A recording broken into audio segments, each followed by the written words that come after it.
guys don't even understand how many videos I've taken. Today it's like take number 15. So I had to bust out the tablet. So today I want to talk about what it's like to go to church. I go to church, it's super welcoming. There's always free donuts, so that's what I do first, usually. Actually, you know what? I take my kid first because I want the donut and I don't want to hype him up for all those teachers, bless their souls, that watch him when he's already hyper enough. So I take him, he gets free childcare, and he gets to play on bouncy houses, watch movies, hang out with friends, whatever.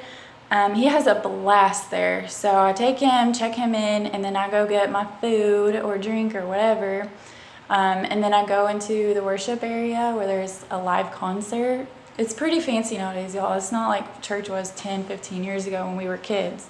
You go in, there's people that are excited to be there. Nobody's sleeping.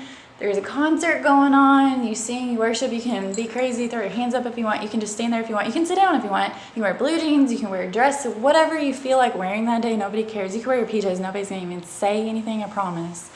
So you do that. Then you all sit down, say a prayer, and the preacher will basically give you a motivational speech.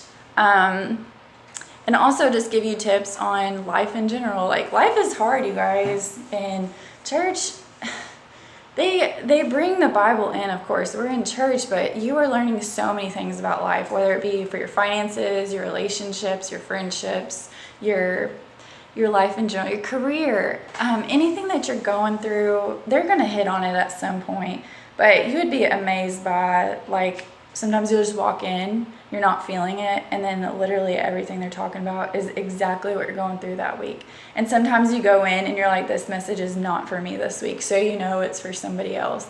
I remember a few years ago when I first started going to church, I came to my recruiter. He was the one that kind of got me back into church, and well, he was. But I remember saying, like, I'm not feeling it. I'm not getting anything out of this. I'm not feeling the message, blah, blah, blah. He's like, Jessica, that just means that it's not for you this week. It's for somebody else. So you might go sometimes and you might not be feeling it, and that's totally okay. But don't give up that one time because it just didn't go your way. You know, it's kind of selfish if you think about it. But yeah, so go in, do the motivational stuff, speech or whatnot. That's what I like to call it.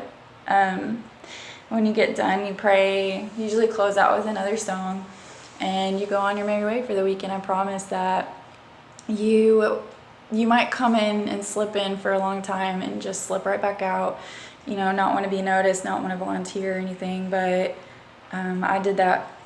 Well, I still do that sometimes, to be honest. But I've made so many good friends that I can't even describe to y'all what it's like to make Christian friends. When I was younger, I didn't have any. I remember a time where I found Jesus and I was so curious about him, and nobody believed around me. It was so hard to go to church by myself and just have to figure it out on my own, you know? But I just wanted to kind of tell y'all a little bit about what church is like. Don't be afraid to go. Literally, if you just want to run in there, see what it's like, and run back out, nobody's going to judge you for it. Just, if you feel like you're being called to, go do it. It's not scary anymore, I promise you. If you have any questions, if you want to come to church with me or one of my friends, if there's a certain church that you want to go to or type of church, like, I can help you. So let me know. Bye.